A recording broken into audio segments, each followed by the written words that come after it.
Olá, pessoal. Brunilane aqui mais uma vez, tudo bem? Então, hoje, como prometido no final do ano, com algumas novidades no canal, aqui na nossa página, e hoje eu vou entrevistar Ítalo Martins, que vive nos Estados Unidos, e, obviamente, cada pessoa tem o seu motivo, a sua razão pelo qual quer aprender inglês, mas, sem dúvidas, que muitas das pessoas que nos seguem aqui no canal têm esse desejo, têm essa curiosidade de saber quais são as diferenças, e eu convidei o Ítalo, que já mora há bastante tempo nos Estados Unidos, para conversar com a gente. Ítalo, muito obrigado pela sua participação, por aceitar o nosso convite. É uma honra ter você aqui com a primeira entrevista do nosso canal, iniciando o ano de 2018 de uma forma diferente. Tudo bem? Tudo ótimo, Bruno. Obrigado pelo convite. É um prazer estar fazendo parte do seu canal, poder ajudar o pessoal que te segue aí e compartilhar com eles, né, um pouco da minha experiência e o que mais eles tiverem dúvidas aí, que eles já te passaram as perguntas, você tem algumas coisas que talvez eles já te perguntam frequentemente, você pode me perguntar e eu vou tentar responder da melhor. Maravilha, maravilha. Aí. E só um adendo aqui, para quem não sabe, na verdade, o Ítalo é um grande amigo meu. Ele, há 15 anos atrás, ele me deu treinamento para o meu primeiro intercâmbio dos Estados Unidos, juntamente com outros monitores. E depois eu tive o prazer de trabalhar com ele também. A gente foi monitor junto aí durante algum tempo. E, enfim, durante a conversa vocês vão conhecer ele, as experiências que ele tem para passar para a gente. Então, Ítalo, eu gostaria que primeiramente você contasse para a gente um pouquinho há quanto tempo você já mora nos Estados Unidos, como é que foi essa sua decisão de ir para lá, enfim, conta um pouquinho da história para o pessoal conhecer um pouco mais sobre o Ítalo. Sem problema.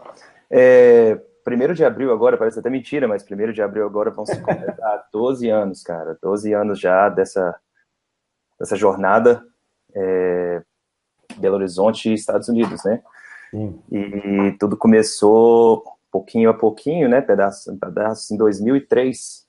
Em 2004 eu voltei aos Estados Unidos, 2005 eu fiquei no Brasil, 2006 eu fui de vez. E desde 2006 estou lá. Então vamos juntos aí, praticamente 12 para mais, se você colocar todos os pedacinhos juntos aí, né? Hoje, o que você faz nos Estados Unidos, Ítalo? Hoje trabalho com engenharia de TI, para uma empresa grande, e também tem um que a gente chama de part-time. Tem um part-time job para... Eu trabalho em um restaurante também. Uhum. E são os E, dois e trabalhos. desde o início, quando você foi, em definitivo, que você já trabalha nessa área, ou não? Você fez outras coisas também? Como é que foi?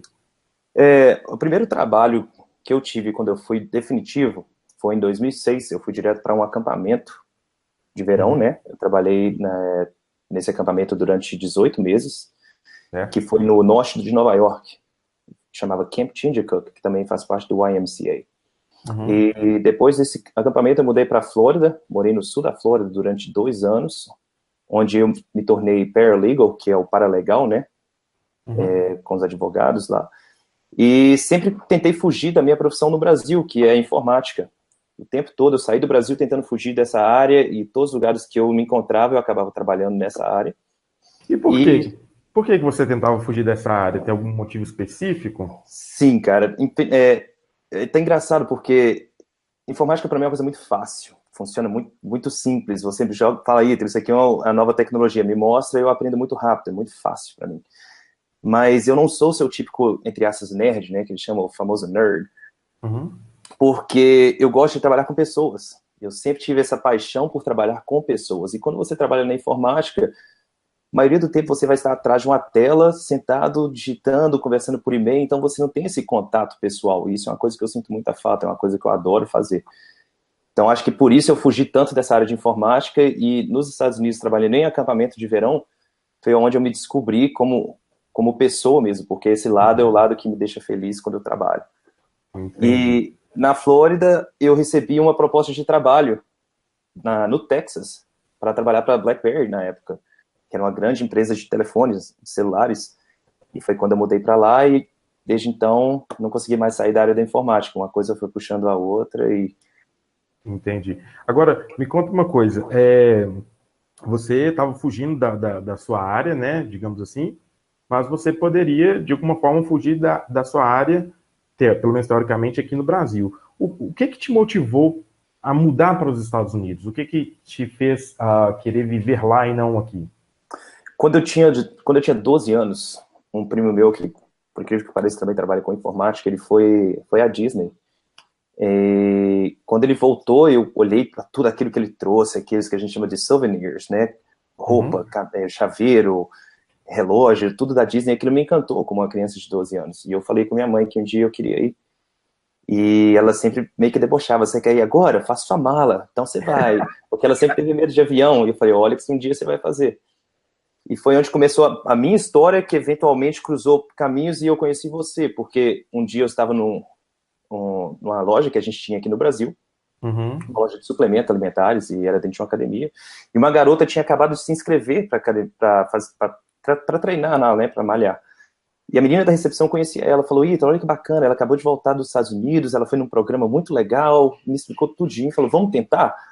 Falei: pô, mas nem inglês eu tenho, eu não sei falar inglês. Ela: não, mas vamos tentar, é um negócio bacana. E eu sempre fui um cara meio tímido, um cara mais quieto na minha, e eu falei: pô, não dá. Ela: vamos comigo, porque ela era mais extrovertida. Eu falei: tá, vamos tentar. E Essa parte aí é um tempo atrás, né? Isso eu tenho que contar pro pessoal que tá assistindo a gente, né? Esse, isso. hoje em dia ele não é tímido mais não, que a gente sabe. Pois é, mas foi o grande turnover, né, da minha vida, assim, foi onde que tudo mudou. E eu cheguei lá, e era um grupo enorme de pessoas somente falando inglês, e foi uma pancada que eu tomei, né, da língua. Mesmo não estando fora, foi um mundo completamente diferente. E nessa época você já tinha estudado inglês ou ainda não? Olha, para te falar a verdade, sendo 100% sincero, eu quase tomei bomba na escola, cara, em inglês. Uhum. Eu não conseguia, o formato de aprender inglês dentro de uma sala de aula de escola, vamos colocar assim, porque é um formato bem reto, né? Você não Uhum. aprende muita diversidade, eu não conseguia me adaptar. Então foi muito difícil para mim. Eu fiz parte de uma escola de inglês no Brasil, que também não me ajudou muito, devidamente por causa da maneira como eles me ensinavam. Eles não estavam me A ensinando, eles estavam. abordagem. Exatamente. Então isso foi muito difícil para mim. Uhum. E quando eu tive contato com a CM, foi uma maneira de aprender inglês um pouco diferente, que hoje eu vejo e eu consigo me identificar com a maneira que você ensina, porque foi a maneira que eu consegui conciliar o inglês com o meu pensamento, e tudo foi Sim. encaixando, que é uma Ah, maneira que bem legal. diferente. Então, acho que Entendi. por isso eu consigo trocar essas ideias com você, entender a sua maneira de ensinar, porque é muito mais fácil Sim, sim, e foi assim que eu maravilha. desenvolvi. E deixa eu te perguntar, ainda com relação a isso, é claro que a gente tem uma coisa muito óbvia, que é que você mora nos Estados Unidos, mas Certo. como o inglês de fato mudou a sua vida? Você tem ah, alguma coisa específica com relação a isso que você achou? O inglês transformou minha vida por causa disso, disso, disso. Olha, muito. Igual eu falei, 18 anos, Ítalo muito tímido. 22 anos, o Ítalo que você falou que não parece mais o Ítalo que tinha 18. Uhum, Quando eu aprendi inglês, quando eu pulei de cabeça mesmo nos Estados Unidos, que eu comecei a me expressar mais, poder conversar, é uma coisa muito engraçada, porque você cria uma nova persona, né? Você começa quando está aprendendo uma língua nova, você é o que você quer ser naquela língua. uhum. Então, eu descobri que aquele Ítalo ali é um Ítalo mais extrovertido, é um Ítalo que não tem medo de estar na frente de um grupo de 200 pessoas, igual eu trabalhava no acampamento. Eu conseguia me expressar de uma maneira que, se eu tivesse que me expressar em português, eu não conseguiria, porque a timidez ia bater, porque aquele é o Ítalo que cresceu ali, né? E o novo Muito Ítalo que bacana. falava inglês, eu conseguia me expressar perfeitamente para todas essas pessoas, e isso me ajudou, hoje em dia, a ser essa pessoa que eu sou. Tanto no inglês ou no português, eu consigo me conversar com todo mundo, não tem mais essa trava, né? Isso é Como uma tá coisa cá. muito interessante, que até o timbre de voz da gente, quando a gente está falando outro idioma, ele muda. É Muda impressionante. completamente. Completamente. Me lembro que há anos atrás o meu padrinho foi morar 2 anos com a família dele no Paraguai. Os filhos dele eram bem novinhos. E ele contava que via os filhos dele falando espanhol e falava: não são meus filhos. Porque, Funciona dessa forma. porque muda muita coisa. E eu queria te perguntar uma coisa seguinte, porque a gente passa várias situações, seja nos Estados Unidos, seja no Brasil, no trabalho, enfim. Eu queria saber se você já teve algum perrengue nos Estados Unidos, seja por conta do inglês, seja por qualquer questão cultural. Tem alguma coisa que já aconteceu com você, ou você conhece alguma história nesse sentido? Olha, com 12 anos nos Estados Unidos tem muita, né? Mas uma história que mais ou menos, o inglês para mim funciona por experiência. Desde o princípio, de onde eu comecei a aprender, eu aprendo, mas a maioria das vezes por falhas, porque são os momentos de aprendizagem para mim, assim funciona. Uhum. E uma das vezes que eu lembro que eu aprendi uma palavra que eu jamais vou esquecer, uma palavra de 3 letras, que ela chama FIB, F-I-B, F-I-B. Uhum. Eu estava no aeroporto, tinha comprado um perfume no Duty Free, e já ia fazer o check-in, né? Já estava passando pelo Security Point, que é onde que eles olham suas bolsas, passa pelo raio-x e tudo mais. E quando eu estava passando no raio-x, a pessoa que estava olhando na tela lá chamou um rapaz alto, forte, segurança mesmo, bem porte de segurança, falou assim, ó, apontou para a tela. E eu sem entender muita coisa.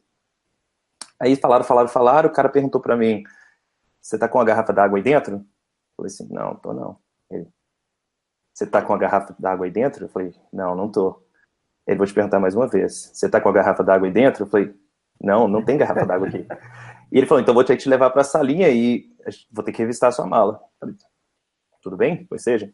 Fomos até a salinha, antes dele abrir a mala, ele falou, já ia falar inglês, né? Pode falar inglês, depois a gente põe legenda aqui, não tem problema não. Pode falar. Ele falou bem assim, I'm gonna ask you one more time. Do you have a water bottle in your backpack? And then I said, no, I don't. I really don't have a water bottle in my backpack. And then he looked at me and said, are you telling me a fib? And I looked at him, I was like, I don't know what fib means.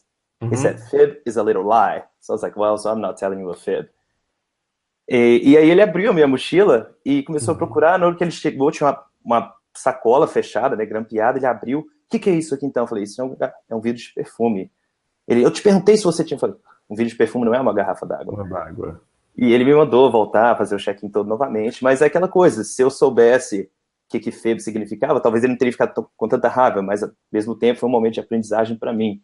Entendi. Então, muitas vezes acontece isso muito com imigrante, com gente de fora. Uma palavrinha pode te colocar em situações que às vezes você não... Então, FEB seria uma white lie, seria uma praticamente, mentira branca. Isso, uma mentirinha bem de levinho. Quando você tá, aí telling me a FEB, tipo, mentirinha assim... Uma coisa boba, assim, alguma coisa que eu deva saber, que você está tentando me esconder. Exatamente. Ah, tá. E me fala uma coisa aí, Ítalo. Você tem contato com outros brasileiros onde você mora? Tem um grupo de amigos nossos lá, um grupo de mais ou menos uns 6 ou 7 pessoas, que a gente se encontra com uma certa frequência, junta, bate-papo. A maioria deles são músicos, né? A gente faz umas rodinhas de música, relembra o Brasil e coisas do tipo. E eles são fluentes em inglês também? Maioria sim. Você conhece uma ou algumas pessoas que moram lá, brasileiros, mas que não falam inglês, ou pelo menos quando foram não falavam? Olha, é muito mais frequente do que você imagina. Tem pessoas que eu conheço que já têm 20, 25, 30 anos de Estados Unidos e não falam inglês. E o que você acha, assim, qual que é a diferença de padrão de vida, não necessariamente economicamente, mas a diferença de vida entre pessoas estrangeiros que falam inglês e que não falam? O que você acha com relação a isso? Certo. Olha, pela minha experiência, Bruno, essas pessoas elas têm experiências diferentes, oportunidades diferentes, e elas entendem a cultura de uma maneira completamente diferente. O que eu quero dizer com isso as oportunidades, no caso, o emprego, né? Se você conversa com alguém, a pessoa vê que você não é 100% fluente, isso pode te atrapalhar. Tem um trabalho que você vai ter contato com outros indivíduos, isso aí pode atrapalhar na sua vaga.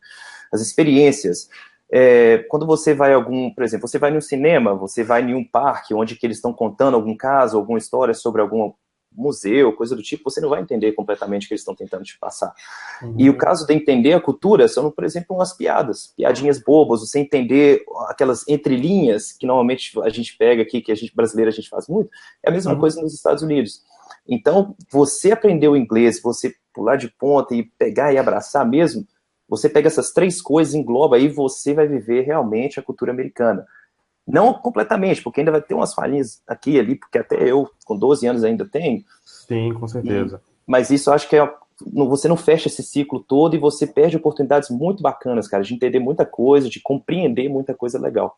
Com certeza. Eu costumo sempre falar com os meus alunos, quando eles vêm me perguntar a respeito de fazer intercâmbio, e eu sempre falo isso, cara, faça um intercâmbio, que é maravilhoso, mas vá, no mínimo, com um inglês intermediário, porque a sua experiência vai ser outra, completamente diferente, o tanto que você vai aproveitar, o tanto que você vai melhorar o seu inglês, porque assim, o que eu vejo é que muitas pessoas têm uma falsa ilusão. Ah, eu vou aprender inglês lá nos Estados Unidos. Então, às vezes a pessoa vai para trabalhar no intercâmbio e aí o que vai acontecer? Se ela não fala inglês, você acha que ela vai ter contato com o americano? Não. Eles vão colocar para trabalhar, por exemplo, você vai trabalhar no restaurante. Você vai trabalhar numa cozinha fechada, você vai trabalhar com um chinês que não fala inglês, com um italiano que não fala inglês, com um mexicano que não fala inglês, e assim, vai atropelando as coisas, né? Então, eu percebo isso, que as pessoas têm essa falsa ilusão de ir aprender lá, né? Eu acho que o caminho inverso ele é muito mais vantajoso para as pessoas. Então, eu falo, faça o intercâmbio, que vale muito a pena, uma experiência de vida sensacional, mas, no mínimo, com inglês intermediário.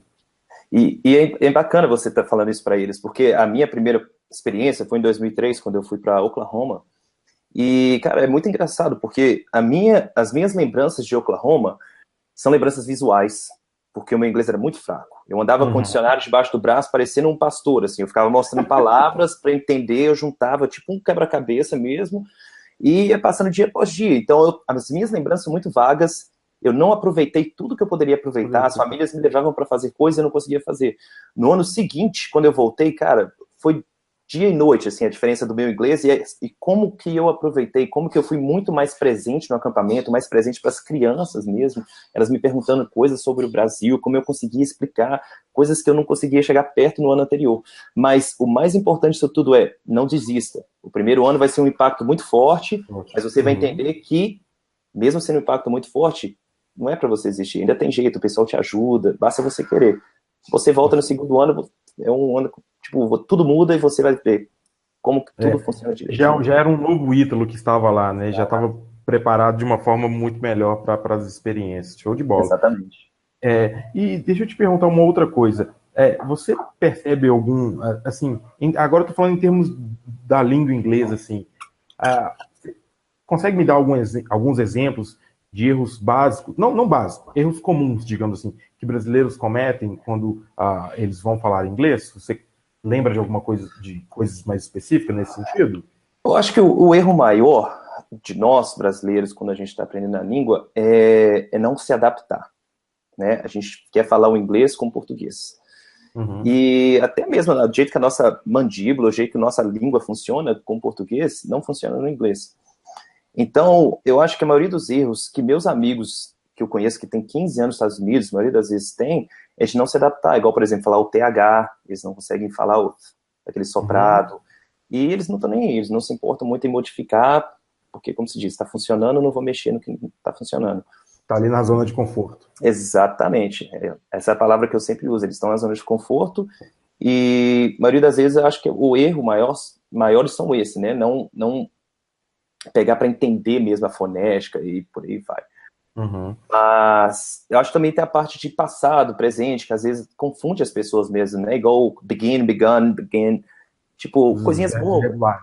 Exato. Então a galera, muitas vezes, eu era um desses, que antigamente meus casos eram tudo no presente, né?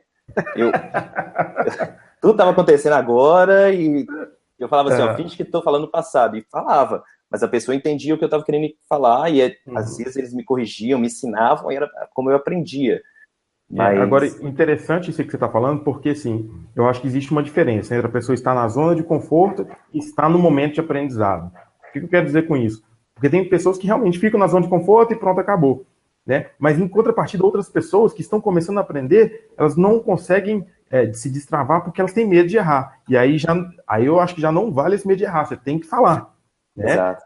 Contanto que você não fique na zona de conforto. Então eu sempre falo isso com as pessoas. O erro, ele faz parte. Né? Então, esses dias para trás aí eu fiz um vídeo que eu falava mais ou menos sobre isso. Eu tenho certeza que durante essa entrevista aqui, a gente falando em português, eu cometi erros de português, eu não tenho a menor sombra de dúvida disso. E isso não faz com que eu não seja fluente em português. Na verdade, eu sou um nível máximo, né? Assim como você. E é até engraçado você falar isso, porque tem um caso que, quando eu dava aula, né, para as crianças em Nova York, Sim. Coisas de... Eu acho que foi um erro... foi um erro meu, né, mas não foi... Acho que é uma coisa até que qualquer outra pessoa poderia errar. Mas quando você vai aprender a dar aula lá para algumas coisas, eles pegam um determinado assunto, te ensinam aquilo, depois as escolas vêm, as pessoas, você ensina, né? Você passa para elas. E uma das aulas era sobre a parte que eles chamam de wetlands, que é onde, tipo, como se fosse um mangue. o que está em volta, e você aprende e repassa isso para as pessoas. Uhum. E aí, a gente dando a volta nesse mangue, quando a gente estava aprendendo, eles pararam, assim, mostraram uma árvore pra gente, e falaram assim, ó, gente, tá vendo essa árvore aqui? E foi em inglês que eles falaram nessa parte, com certeza, né? Mas eles falaram assim, this is what we used to make Old Spices with. Aí, cara, aquilo eu peguei e falei, caraca, Old Spice. Isso, caraca, eles faziam aqueles desodorantes, aqueles perfumes com isso aqui. Que doido, que você pegava o cheiro e, tipo, você parece que tá tomando banho com o negócio, sabe? Sim. Aí, beleza, foram passando os anos, os meses, né? Fui ensinando os meninos, e toda vez que a gente passava lá com o meu grupo de escola, eu pegava a folhinha assim, mandava os meninos quebrar. Olha pra você ver, isso que usa pra fazer aquele shampoo, tal, Old Spice, tal. Cara, acho que passaram-se 4 anos, 5 anos. Um dia eu tava em casa, assim, aí bateu aquela luz. Me deu uma vergonha que eu te juro. Eu falei assim, meu Deus do céu, acho que eu tenho que mandar uma carta pra cada menino daquele que eu ensinei errado. Eles não estavam falando de Old Spice, o perfume, era Old Spices, como temperos antigos, entendeu? Especiarias. Exatamente. E eu tô assim, meu Deus do céu, cara, olha aqui que eu tava falando. Mas foi um erro porque você pega uma coisa, vai juntando com a outra na hora que você tá aprendendo. Mas, em momento algum, isso me desencorajou Sim, faz em parte, cara. continuar, entendeu? Com certeza, maravilha. E, Ítalo, só mais algumas perguntas. Eu Claro. queria até voltar um pouquinho na área que você fugia, mas que não teve como. Você acha que a tecnologia ela pode ajudar as pessoas que estão nessa busca por falar inglês? Se você acha que sim, como que você acha que a tecnologia pode ajudar? Muito, cara. Muito, muito, muito, muito. Eu, quanto você, se você parar pra pensar, quando você tinha 5, 6 anos de idade, seus primeiros brinquedos, como é que você ligava e desligava ele? Era um on e um off que Uhum, tinha nele. Quando você ia ligar o videogame ali, tinha o power, tinha o reset, sabe? Então, uhum. essas primeiras... como é que... eu vou esquecendo o português. Primeiros contatos. Isso, me desculpa que eu vou esquecendo um pouco do português. Os primeiros contatos que a gente tem com o inglês, quando vai chegar lá na frente, você começa a prestar atenção tanto que isso vai te ajudando na memória fotográfica, que você começa a entender, começa a juntar as palavras. Eu aprendi inglês com Michael Jackson e Bee Gees, cara. Foram meus maiores professores. Mas por quê? Eu colocava o CD, o DVD, colocava a legenda, e eu tentava imitar a voz deles igualzinhas, entendeu? Pegava o Tentava timbre. imitar, exatamente. Eu não estava nem isso, estava entendendo ou não estava entendendo. Mas a Uhum. maioria das palavras que eu via durante a canção ali, enquanto eles iam cantando, eu ia lembrando de coisas que eu vi na internet, coisas que eu vi no computador, coisas que eu vi no som do carro, treble, bass, essas coisinhas bobas. Aí você vai juntando isso tudo. Então, eu acho que essa coisa de acesso que nós temos hoje em dia ajuda as pessoas, tipo, num nível que eu acho que eles não entendem. Quanto que a Assim, ferramenta está fácil para eles, assim. com certeza. As pessoas estão assistindo essa entrevista aqui agora pela internet. E eu me lembro, quando eu comecei a estudar inglês, eu tinha 13 anos, porque eu queria muito. E na época, cara, isso há 20 e poucos anos atrás, eu não tinha um amigo que fazia aula de inglês, eu não tinha ninguém para praticar, não tinha internet, né? Então, eu acho que hoje em dia, assim, eu acho que é uma coisa que eu venho aqui fazer, quebrar paradigmas, né? Não aprende inglês pela internet? Aprende sim, porque não? Aprende. Eu acho que tem toda uma estrutura, né? Claro, como toda área, você tem pessoas de qualidade num ramo e outras não. Então, eu acho que é você procurar as pessoas, as ferramentas que realmente possam te guiar nesse caminho, né? Eu acho que é mais ou menos por aí que funciona. Com certeza, com certeza. Mais duas perguntas, Ito. Manda Você aí. está de férias, você está aí no Brasil, né? Você está aqui na casa da sua mãe visitando. Eu queria saber de você o seguinte, porque quando eu fui a primeira vez para os Estados Unidos, chegou lá, eu tive um choque cultural. Mas quando eu voltei, eu tive um contra-choque ainda maior. Como é que você se sente hoje? Você costuma vir aqui uma, duas vezes no Brasil ainda. Como é que você se sente quando você chega aqui, cara? Que tem literalmente, o que você sente? Olha, é um céu e um inferno, né, que eu gosto de falar com o pessoal, assim, porque eu venho 2, 3 vezes por ano, quando eu posso. E adoro o Brasil, eu amo o brasileiro, mas o jeitinho brasileiro sempre me incomoda. Eu costumo falar que o pior e o melhor do Brasil somos nós mesmos. O que eu quero É a dizer com maior isso? bênção e a maior penitência. Exatamente, porque, cara, é uma transição tão grande. Você entra no aeroporto nos Estados Unidos, onde tudo funciona. Parece uma máquina, assim, uma esteira, que vai só funcionando certinho, tudo funciona. Se entra Redondo. alguém aqui, ó, ela continua funcionando. Na hora que você pousa no Brasil, tudo já começa a dar para trás. É muita burocracia, é muita coisa te empurrando para que você não vá para frente o tempo todo. Sempre tem quebra-molas, que eu costumo falar, porque a gente não para, né? A gente continua ali. Mas esse é meu maior impacto, que na cultura brasileira é isso, porque a maioria das vezes a gente não se ajuda, a gente não ajuda o próximo. E é um negócio bem engraçado, porque você sente isso na pele quando você chega aqui, sabe? E é uma das coisas que eu mais tento fazer quando eu venho aqui para casa. Eu tento passar isso para minha mãe e para o meu irmão o tempo todo, essa coisa do que eu aprendi lá fora, porque lá a gente tá sempre esticando a mão para ajudar o próximo, não importa condição financeira, não importa o que que é. E aqui a gente tem meio a tendência de seguir sozinho, ajudar só quem tá Individualista. Exato. Então esse é o meu maior impacto quando eu venho pro Brasil.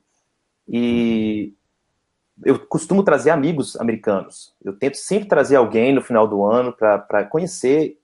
E é fantástico, cara, ver as pessoas saindo daqui deslumbradas com o que a gente tem, deslumbradas com as pessoas, com o carinho que o brasileiro tem, a receptividade, né, a hospitalidade que a gente provei para eles aí. E a galera sempre que vem quer voltar. Mas aí, quando eles ficam muito tempo, eles começam a entender o que eu tô falando. Eles começam a ver como que as coisas são mais difíceis. Com certeza. Então, Ficam encantados com o Brasil por um lado, mas um pouco decepcionado por outro. exato. O Brasil de férias é muito bacana. O Brasil para se Com viver é certeza. um pouco diferente. Ótima frase, ótima definição. Inclusive, tem uma história muito bacana sua de uma das vezes que você trouxe alguns americanos para cá, mas isso vai ficar para um outro vídeo. Eu vou deixar assim fazer cenas do próximo capítulo. Não sei se você sabe do que eu estou falando. Eu estou falando de uma viagem sua ao Rio de Janeiro. Sei demais. Na época do Orkut ainda. Ai. Ela ficou na história. Com certeza. Ito, para a gente finalizar aqui esse nosso papo muito bacana, se você tivesse que dar uma dica para quem está iniciando essa jornada de começar a estudar inglês, começar a falar, ou quem ainda não iniciou, mas está com essa pulguinha atrás da orelha, porque sabe que, na verdade, a maioria dos brasileiros sabe que precisam, mas ficam procrastinando por algum motivo que eu não sei exatamente o qual. Se você tivesse que dar um conselho para eles, que conselho seria esse? Saia da zona de conforto. Todo progresso é feito fora da zona de conforto. Enquanto você está tranquilo, nada está progredindo, né? Então você tem que sair dessa zona de conforto, escuta muita música, tenta repetir, não se importe com o que as pessoas vão falar de você, se você está cantando igual, a vozinha igual, imita a voz de mulher, que aí você vai treinar seus ouvidos. E isso é muito interessante. Mesmo que você não entenda o que eles estão falando, quando alguém falar com você vai saber identificar cada palavra dentro da frase, e até mesmo depois para você sentar e colocar no tradutor e traduzir o que a pessoa te falou. Então, acho que o mais importante disso tudo é se expor à língua. Não tenha medo de se expor. Pega seriado, cara. Netflix hoje em dia é uma ferramenta mega bacana para a gente poder usar. YouTube mesmo, coloca as legendas, vai lendo junto. E isso foi o que me ajudou. Hoje em dia eu vejo que o meu inglês está um inglês bacana, o inglês está legal. E eu acho que isso é muito interessante nessa parte. Uma das coisas que me motivou, você sabe que eu tive escola física de inglês durante 10 anos, e agora eu tenho o curso online, né, um curso fechado, que não é esse aqui aberto. E uma das coisas que mais me motivaram a ir para esse lado é justamente pela facilidade, porque o perfil do aluno ele mudou muito, as pessoas não querem mais, assim, de um modo geral, obviamente, minha aula é segunda e quarta de 7 às 8 da noite. Uma que fica muito travado e porque é muita pouca exposição, você demora um tempo muito maior. Né? Então, assim, a internet ela está aí para isso. Então, uma plataforma onde você consiga fazer aula todos os dias, não só plataforma, hoje em dia existem várias dicas gratuitas, eu mesmo posto elas aqui quase que diariamente. Então, assim, eu acho que o contato com a língua, você falou tudo, a exposição ao idioma é o que vai fazer toda a diferença, junto com a determinação de cada pessoa, obviamente.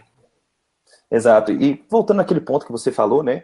Se você puder, faça um intercâmbio, que é onde você tem praticamente uma muleta para você ali. Você tem onde se apoiar. Você vai ter pessoas para te dar o suporte o tempo todo, até você tomar a decisão de ir sozinho ou não. Porque eu acho que isso é muito interessante e isso tira o medo de você se expor. Porque o ir sozinho é o que a gente brinca, é onde você chora e a mãe não escuta. Então, acho que essa primeira exposição por intercâmbio, onde você tem um suporte, uma equipe por trás ali, se você precisar de algo, faça, se exponha, não tenha medo, porque não é o bicho de sete cabeças. Com certeza. Ítalo, muitíssimo obrigado, cara. Um prazer ter aqui na nossa primeira entrevista do canal, né, desse ano de Prazer é todo meu. 2018. Ter você aqui, cara, compartilhando as suas histórias, suas experiências. Eu tenho certeza que vai contribuir com muitas pessoas que têm esse interesse, têm essa vontade. Inclusive, fica aqui o meu convite, caso vocês tenham alguma dúvida, gostariam de saber um pouco mais sobre o assunto, deixe aqui nos comentários, deixe suas dúvidas que eu vou te responder, vou entrar em contato com ele, com outras pessoas que eu conheço que moram lá, para a gente poder ajudar o maior número de pessoas possível. Cara, muitíssimo obrigado, show de bola, Eu que agradeço. e seja sempre bem-vindo aqui no canal, cara. Precisando só falar, que seja a primeira de muitas. Forte abraço para todos os seus seguidores. Muito abraço, até mais. Tchau, tchau. Tchau, tchau.